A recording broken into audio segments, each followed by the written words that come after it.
bombastic side-eye, criminal offensive side-eye.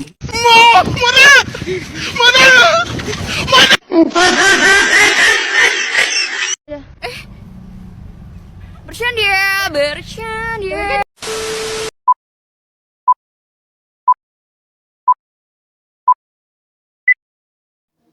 Kabinet Wilopo adalah kabinet ketiga setelah pembubaran Negara Republik Indonesia Serikat yang diumumkan pada 1 April 1952 dan memerintah pada masa bakti pada 3 April 1952 hingga 3 Juni 1953. Kabinet Wilopo didemisionerkan berdasarkan keputusan Presiden Republik Indonesia nomor 99 tahun 1953 tertanggal 3 Juni 1953. Partai pendukung Kabinet Wilopo diantaranya ada Partai Nasional Indonesia, Majelis Syuro Muslimin Indonesia, Partai Sosialis Indonesia, Partai Syariat Islam Indonesia, Partai Katolik Republik Indonesia, Partai Indonesia Raya, Partai Buruh, dan Partai Kristen Indonesia Independen.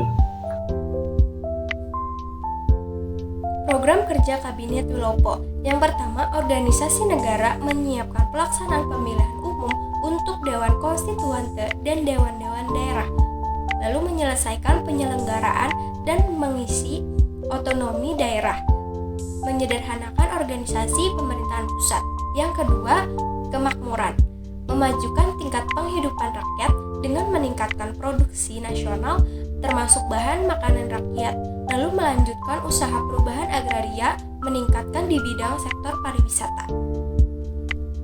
Yang ketiga, ada keamanan, menjalankan berbagai kebijakan untuk mengatasi masalah keamanan dengan kebijaksanaan sebagai negara hukum dan menyempurnakan organisasi alat-alat kekuasaan negara serta mengembangkan tenaga masyarakat untuk menjamin keamanan dan ketentraman. Menteri-menterinya ada 16. Yang pertama ada Mukarto, yang kedua ada Muhammad Roem, yang ketiga ada Sri Sultan Hamengkubuwono IX, yang keempat ada Lukman Wiradinata, yang kelima ada Arnold Mononutu, yang keenam ada Sumitro Jojohadikusumo, yang ketujuh ada Muhammad Sarjan, yang kedelapan ada Sumanang, yang sembilan ada Juanda, yang kesepuluh ada Suwarto, yang 11 ada Iskandar Teja Sukmana, yang ke-12 ada Anwar Cokroaminoto, yang ke-13 ada Bahdir Johan, yang ke-14 ada Fakih Usman, yang ke-15 ada J. Leimena, yang terakhir ada Panji Suroso. Akhir kekuasaan Kabinet Wilopo. Kabinet Wilopo menghadapi berbagai persoalan selama menjabat. Menurut modul perkembangan kehidupan politik, persoalan-persoalan tersebut antara lain: 1. Krisis ekonomi. Adanya kondisi krisis ekonomi yang disebabkan karena jatuhnya harga barang-barang ekspor Indonesia sementara kebutuhan impor terus meningkat. Terjadi defisit kas negara karena penerimaan negara yang berkurang banyak terlebih setelah terjadi penurunan hasil panen sehingga membutuhkan biaya besar untuk mengimpor beras. 2. Munculnya gerakan separatis. Munculnya gerakan separatisme dan sikap provinsialisme yang mengancam keutuhan bangsa. Semua itu disebabkan karena rasa ketidakpuasan akibat alokasi dana dari pusat ke daerah yang tidak seimbang. 3. Konflik politik di internal TNI dan pemerintahan. Peristiwa 17 Oktober 1952 yang merupakan upaya pemerintah untuk menetapkan TNI sebagai alat sipil memicu sikap tidak senang di kalangan partai politik. Inti peristiwa ini adalah gerakan sejumlah perwira angkatan darat guna menekan Soekarno agar membubarkan kabinet. 4. Muncul peristiwa Tanjung Morawa. Munculnya peristiwa Tanjung Morawa mengenai persoalan tanah perkebunan di Sumatera Timur, Delhi. Intinya peristiwa Tanjung Morawa merupakan peristiwa bentrokan antara aparat kepolisian dengan para petani liar mengenai persoalan tanah perkebunan di Sumatera Timur, Delhi.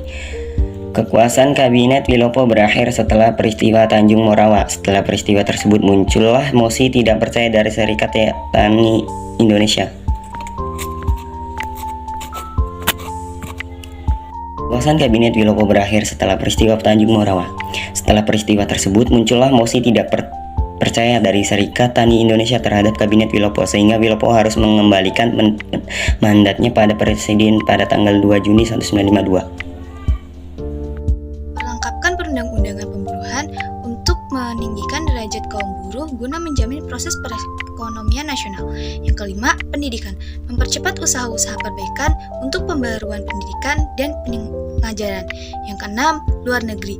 Mengisi politik luar negeri yang bebas dan aktif dengan aktivitas yang sesuai dengan kewajiban bangsa Indonesia dalam kekeluargaan bangsa-bangsa dan sesuai dengan kepentingan nasional menuju perdamaian dunia. Menyelenggarakan hubungan antara Indonesia dengan Belanda yang sebelumnya berdasarkan asas Uni Statut menjadi hubungan berdasarkan perjanjian internasional biasa, mempercepat peninjauan kembali persetujuan hasil konferensi Menjemundar serta meniadakan perjanjian-perjanjian pada kenyataannya merugikan rakyat dan negara, memasukkan wilayah Irian Barat ke wilayah Republik Indonesia dalam waktu sesingkat-singkatnya.